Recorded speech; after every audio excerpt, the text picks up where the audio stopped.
même temps. C'est ça la marche à l'ombre. On retrouve cette démarche chez un cousin de la girafe, l'okapi, qu'on vous présente près du bâtiment des éléphants aujourd'hui.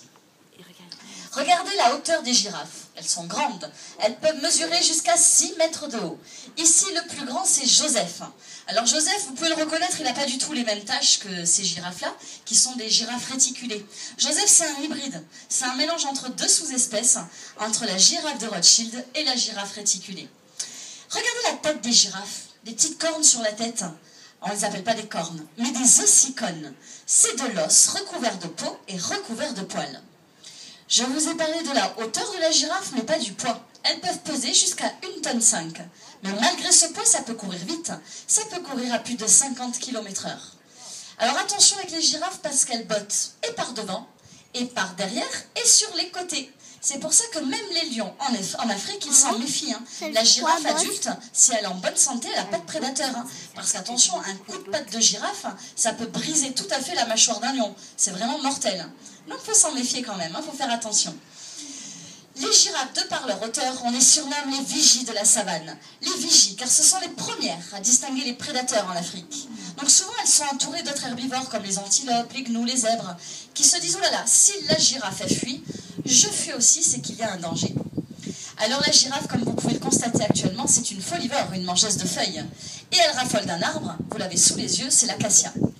L'acacia de savane, celui que l'on trouve en Afrique, c'est un arbre qui, au fur et à mesure de l'évolution, a su développer une certaine hauteur pour se protéger des herbivores comme des zèbres, des gnous, des antilopes. Malheureusement pour lui, ses feuilles les plus tendres se situent entre 2 et 6 mètres. C'est la hauteur idéale pour la girafe. Mais ça a de longues épines, l'acacia. Donc comment fait-elle pour mastiquer les épineux ? Eh bien, d'abord, elle a une longue langue, 50 à 60 cm. Elle peut tout à fait passer sa langue entre les barrières d'épines, attraper les feuilles les plus tendres, les guider ensuite vers ses lèvres. Ses lèvres ont de longs poils qui lui transmettent des informations.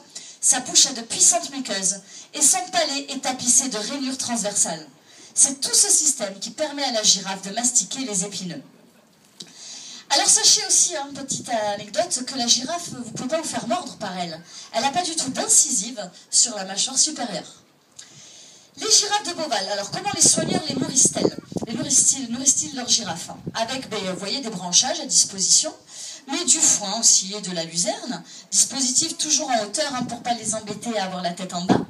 Ils peuvent leur donner aussi un granulé spécialement conçu pour les girafes, car des entreprises se sont spécialisées dans la conception d'aliments pour animaux de parcs zoologiques. Et de temps en temps, des produits frais. Les girafes sont des animaux qui aiment bien les carottes et les oignons. Voilà pour l'alimentation des girafes. Maintenant, quelques mots sur les rhinocéros de Beauval. Alors attention, sur cette savane africaine, ce sont des rhinocéros blancs. Mais vous avez peut-être été partie asiatique du parc, on vous présente des rhinocéros indiens. Ils ne se ressemblent pas. Les rhinos indiens, ils n'ont qu'une corne sur la tête. Mais les rhinos blancs, ils en ont 2. Et les rhinos indiens, ils ont une espèce d'armure, une espèce de cuirasse sur le corps. En Afrique, on a aussi des rhinocéros noirs. Les deux, rhino blanc et rhino noir, sont uniformément gris. C'est juste suite à une erreur de traduction que l'un s'appelle blanc et l'autre noir. Pour reconnaître un rhino blanc d'un rhino noir, c'est facile, il faut regarder les lèvres.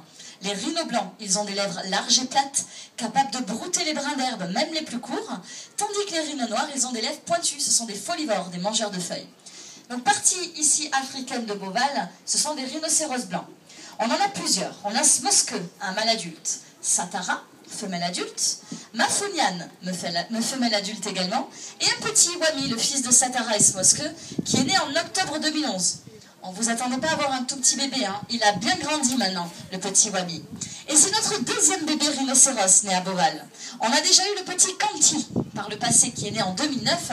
Il a maintenant grandi, il est parti dans un autre zoo, et il nous reste Wami. Alors on est très content de ces naissances, car la reproduction en parc des rhinos, elle est très difficile. Et à Beauval, c'est de la reproduction totalement naturelle. On en est d'autant plus fiers que le rhinocéros, il fut longtemps le symbole de la lutte contre le braconnage et la disparition des espèces animales. Pourquoi, messieurs, dames, encore en 2013, on tue des rhinocéros?